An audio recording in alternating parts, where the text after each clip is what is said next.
राजधानी दिल्ली। रात के 12 बजे थे। रात का सन्नाटा। और अचानक दिल्ली, मुंबई, नागपुर में चारों ओर फोन की घंटियां बज उठी। राजभवन मौन था, संसद मौन थी, राष्ट्रपति भवन मौन था। हर कोई कश्मकश में था। शायद कोई बड़ा हादसा हुआ था। यह किसी बड़े हादसे या आपदा से कम नहीं था। कोई अचानक हमें छोड़कर चला गया था, जिसके जाने से करोड़ों लोग दुख भरे आंसुओं से विलाप कर रहे थे। देखते ही देखते मुंबई की सारी सड़कें भीड़ से भर गई। पैर रखने की भी जगह नहीं बची थी मुंबई की सड़कों पर, क्योंकि पार्थिव शरीर मुंबई लाया जाना था और अंतिम संस्कार भी मुंबई में ही होना था। नागपुर, कानपुर, दिल्ली, चेन्नई, मद्रास, बेंगलोर, पुणे, नासिक और पूरे देश से मुंबई आने वाली रेलगाड़ियों और बसों में बैठने को जगह नहीं थी। सब जल्द से जल्द मुंबई पहुंचना चाहते थे और देखते ही देखते अरब सागर वाली मुंबई जनसागर से भर गई। कौन था यह शख्स जिसके अंतिम दर्शन की लालसा में जन सैलाब रोते बिलखते मुंबई की ओर बढ़ रहा था? देश में यह पहला प्रसंग था जब बड़े बुजुर्ग छोटे छोटे बच्चों जैसे छाती पीट पीट कर रो रहे थे। महिलाएं आक्रोश कर रही थी और कह रही थी, मेरे पिता चले गए, अब कौन है हमारा यहाँ। चंदन की चिता पर जब उसे रखा गया तो लाखों दिल रुदन से जल रहे थे।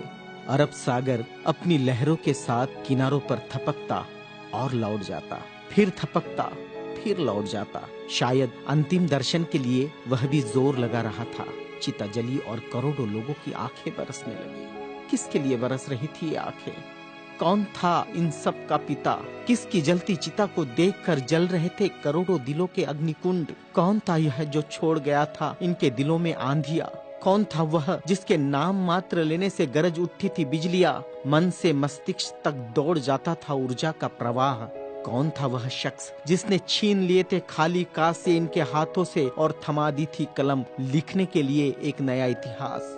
आंखों में बसा दिए थे नए सपने, ओठों पर सजा दिए थे नए तराने, धमनियों से प्रवाहित किया था स्वाभिमान अभिमान को, दास्यता की जंजीरें तोड़ने के लिए दिया प्रज्ञा का शस्त्र। चिता जल रही थी अरब सागर के किनारे और देश के हर गांव के किनारे में जल रहा था एक स्मशान। हर एक शख्स की आंखों में और दिल में भी, जो नहीं पहुंच सका था अरब सागर के किनारे, एक टक देख रहा था वह उसकी प्रतिमा या गांव के उस झंडे को जिसमें नीला चक्र लहरा रहा था, या बैठा था भूख प्यास भूल कर अपने समूह के साथ उस जगह जिसे वो बुद्ध विहार कहता था। क्यों गांव शहर में सारे समूह भूखे प्यासे बैठे थे उसकी चिता की आग ठंडी होने का इंतजार करते हुए? कौन सी आग थी जो वह लगाकर चला गया था? क्या विद्रोह की आग थी या थी वह संघर्ष की आग? भूखे नंगे बदनों को कपड़ों से ढकने की थी आग? असमानता की धज्जियां उड़ाकर समानता प्रस्थापित करने की आग? चवदार तालाब पर जलाई हुई आग अब बुझने का नाम नहीं ले रही थी। धू धू जलती मनुस्मृति धुएं के साथ खत्म हुई थी। क्या यह वह आग थी जो जलाकर चला गया था वह? सारे ज्ञानपीठ, स्कूल, कॉलेज मरुभूमि जैसे लग रहे थे।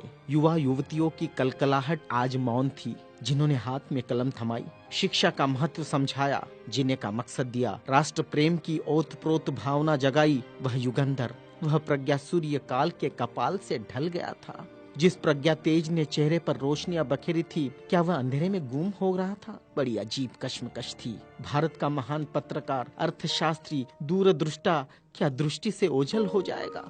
सारे मिलों पर ऐसा लग रहा था जैसे हड़ताल चल रही हो।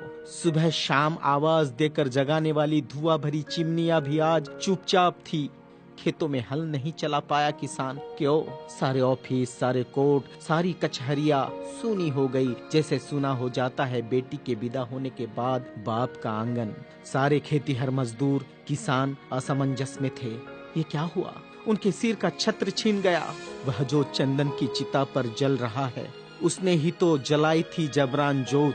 मजदूर आंदोलन का वही तो था आधुनिक भारत में मसीहा। सारी मिलों पर होती थी जो हड़ताल आंदोलन अपने अधिकारों के लिए, उसकी प्रेरणा भी तो वही था जिसने मजदूरों को अपना स्वतंत्र पक्ष दिया और संविधान में लिख दी वह सभी बातें जिन्होंने किसानों, खेतीहारों, मजदूरों के जीवन में खुशियां बखेरी थी। इधर नागपुर की दीक्षा भूमि पर मातम पसरा था। लोगों की चीखें सुनाई दे रही थी, बाबा चले गए, हमारे बाबा चले गए।